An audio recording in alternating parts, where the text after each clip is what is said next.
महायुतीमध्ये असणाऱ्या राष्ट्रवादींनी त्या ठिकाणी महायुतीच्या उमेदवाराचं काम केलेलं नव्हतं की लोकसभेची परिस्थिती फार वेगळी होती। लपंडाव पाठीत वार करण्याचं काम त्या ठिकाणी सुरू झालेलं आहे मित्रांनो। आणि पुन्हा एकदा कर्जत मतदारसंघावर राष्ट्रवादीचा आमदार होईल अशा पद्धतीचं वल्गना सुरू झालेलं आहे। आणि म्हणून मी दक्षिण रायगडला भेट द्यायला आलेलो आहे। महायुतीचा धर्म जर तुम्ही पाळला नसेल तर आजच या व्यासपीठावरून सांगतो का श्रीवर्धन मतदारसंघातून प्रमोदजी घोसाळकर यांना उमेदवारी आम्ही त्या ठिकाणी देऊ। श्रीवर्धन मतदारसंघ सुद्धा शिवसेनेचा बालेकिल्ला होता, हे विसरता कामा नये। मी अगोदर फक्त भरतशेठ गोगावले म्हणून त्यांना फक्त ओळखत होतो, परंतु ज्या वेळेस क्रांती राज्यामध्ये झाली आणि भरतशेठ हे कसं नेतृत्व हे त्यांच्या जवळ गेल्यानंतर समजलं असं नेतृत्व पुन्हा रायगडमध्ये होणं नाही मित्रांनो। असं नेतृत्व भरतशेठच्या रूपाने रायगडमध्ये आम्हाला लाभलं आणि मग भरतशेठच्या नेतृत्वाखाली भरतशेठचा शब्द हा आमच्यासाठी सुद्धा अंतिम शब्द असतो, कारण अतिशय जो शब्द ते देतात त्याचं पूर्णपणे त्याचं पालन करण्याचं काम भरतशेठ करत असतात। आणि म्हणून भरतशेठ आजही आपण पाहताय की राज्यामध्ये सरकार आहे, सरकारमधील मंत्री आहेत, पण आमच्या भरतशेठने मुख्यमंत्र्यांकडे एखादा शब्द दिला काढला तो शब्द खाली पडत नाही, असं नेतृत्व या रायगडला भरतशेठच्या रूपाने आपल्या साऱ्यांना लाभलेलं आहे। आणि म्हणून महाड मतदारसंघाची आम्हाला काही चिंता या ठिकाणी नाहीये। लोकसभेचे मी तुम्हाला मागाशी सांगितलं की लोकसभेची परिस्थिती फार वेगळी होती, रायगडची परिस्थिती तर अतिशय बिकट होती, परंतु माझ्या शिवसेनेच्या सगळ्याच आमदारांनी एकत्रपणे येऊन, भारतीय जनता पार्टीच्या आमदारांनी एकत्रपणे येऊन, राष्ट्रवादीने एकत्रपणे येऊन या ठिकाणी प्रामाणिकपणे काम केलं। सगळ्याच आमदारांनी प्रामाणिकपणे या ठिकाणी काम केलं गेलं, म्हणून या ठिकाणी ऐतिहासिक विजय या ठिकाणी रायगड मतदारसंघामध्ये आपल्याला त्या ठिकाणी संपादित करता आला। परंतु हीच परिस्थिती आमच्या मावळ मतदारसंघामध्ये महायुतीच्या राष्ट्रवादींनी पाळली गेलेली नाहीये। राष्ट्रवादींनी त्या ठिकाणी नक्कीच आमच्या उमेदवाराचं काम केलेलं नाही, हे जाहीरपणे आम्ही त्याही वेळेला आमच्या खासदारांनीही सांगितलंय, आजही आम्ही त्या ठिकाणी सांगतोय की महायुतीमध्ये असणाऱ्या राष्ट्रवादींनी त्या ठिकाणी महायुतीच्या उमेदवाराचं काम केलेलं नव्हतं। आणि म्हणून मी भरतशेठना सांगितलं की भरतशेठ आपण साऱ्यांनी प्रामाणिकपणे काम केलं, आपण उमेदवार सुद्धा राष्ट्रवादीचा आपण त्या ठिकाणी तटकरे साहेबांना निवडून आणलेला आहे, परंतु जिल्ह्यामध्ये या साऱ्या नेत्यांनी एकत्रपणे येऊन महायुतीचा धर्म भविष्यामध्ये पाळला गेला पाहिजे। लोकसभेला आपण या ठिकाणी प्रामाणिकपणे काम केलं, परंतु आज जर परिस्थिती पाहिली विधानसभेची तर कर्जत मतदारसंघामध्ये राष्ट्रवादीचा घोषित उमेदवार झालेला आहे। म्हणजे महायुती असताना सुद्धा अशा पद्धतीने लपंडाव पाठीत वार करण्याचं काम त्या ठिकाणी सुरू झालेलं आहे मित्रांनो। आणि म्हणून मी दक्षिण रायगडला भेट द्यायला आलेलो आहे। तर यासाठी झालेलं आहे भरतशेठ की जर या मतदारसंघामध्ये महाड मतदारसंघ तर आम्ही कसाही खेचून आणूच, पण श्रीवर्धन मतदारसंघ सुद्धा शिवसेनेचा बालेकिल्ला होता, हे विसरता कामा नये। या मतदारसंघातून सुद्धा श्याम सावंत असतील, सुरेश साहेब असतील, 4 वेळा शिवसेनेचा आमदार म्हणून या मतदारसंघातून निवडून गेलेले आहेत। 2009 ला प्रमोदजी घोसाळकर यांनी केलेलं ऐतिहासिक या ठिकाणी योगदान भरतशेठच्या रूपाने महाडला आमदार म्हणून, महाडचे आमदार म्हणून त्या ठिकाणी आपल्याला लाभले। आणि 2014 ला 77 मतांनी शिवसेनेचा थोडक्यात झालेला पराभव तो प्रमोदजी घोसाळकर आपल्या साऱ्यांच्या जिव्हारी त्या ठिकाणी लागलेला आहे। परंतु आजची परिस्थिती आज या ठिकाणी आहे, महायुतीचा धर्म आम्ही त्या ठिकाणी सारेजण पाहत आहोत।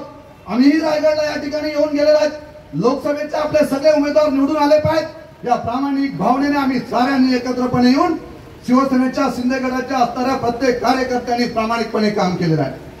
परंतु आजची परिस्थिती लोकसभेची निवडणूक झालेली आहे, आमचा हात दगडी घालून निघाला का अशी भावना तयार झालेली आहे।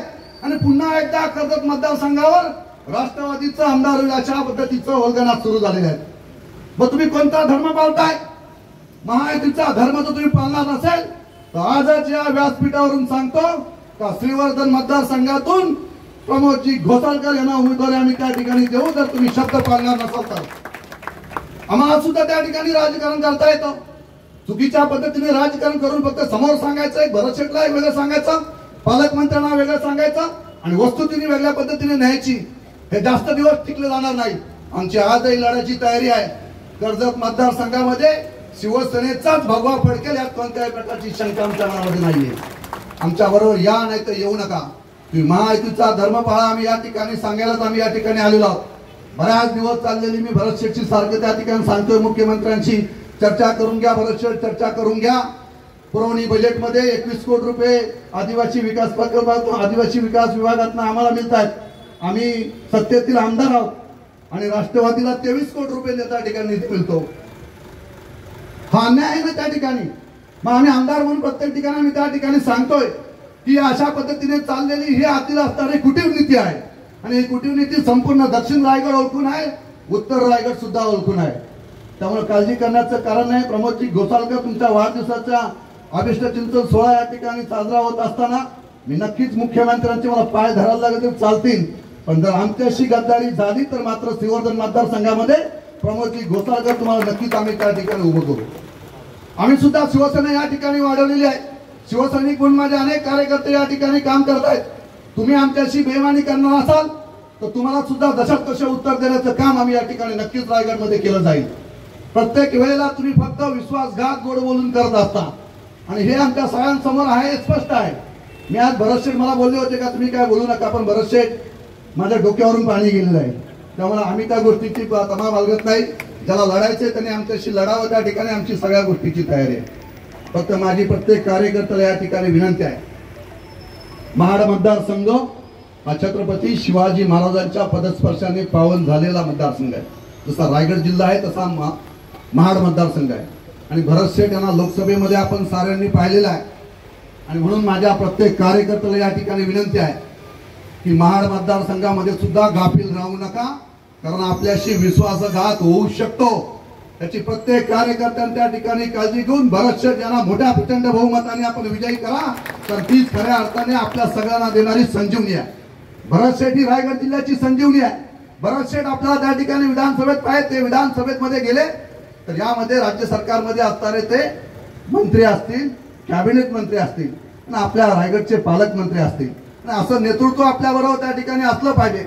आम्ही सर्वसामान्य आपण शिवसैनिक आहोत, शिवसैनिक म्हणून आपण त्या ठिकाणी प्रामाणिकपणे सगळ्यांनी एकजुटीने काम केलं पाहिजे।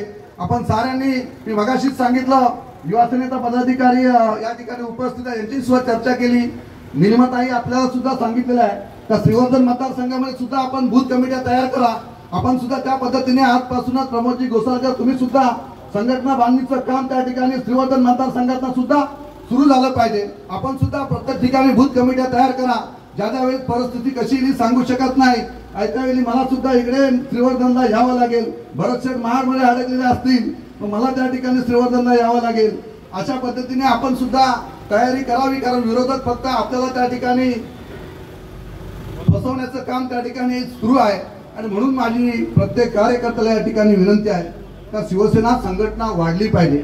महायुतीचं काम आपण सारेजण प्रामाणिकपणे करणार आहोत। शेवटी आदेश हा वरिष्ठांचा आहे, परंतु चुकीच्या पद्धतीने महायुतीचे घटक पक्ष काही ठिकाणी जे करण्याचा जिल्ह्यामध्ये प्रयत्न सुरू आहे त्यांना कुठेतरी चाप त्या ठिकाणी बसला पाहिजे। या दृष्टिकोनातून आपण सुद्धा आपले प्रत्येक मतदारसंघामध्ये शिवसेनेची बांधणी त्या ठिकाणी आपण केली पाहिजे। खास करून महाड असेल, श्रीवर्धन असेल, या दोन्ही मतदारसंघामध्ये आपण आपलं शिवसेनेचा वर्चस्व प्रस्थापित करण्यासाठी शिवसेनेने एकत्रपणे या ठिकाणी मोर्चे बांधणी करावी। पुन्हा एकदा प्रमोदजी घोसाळकर यांना वाढदिवसाच्या मनापासून खूप खूप शुभेच्छा देतो। आमच्या पूर्व परिवारांच्या वतीने, संपूर्ण माझ्या मतदारसंघाच्या वतीने त्यांना मनपूर्वक शुभेच्छा देतो आणि या ठिकाणी थांबतो। जय हिंद, जय महाराष्ट्र।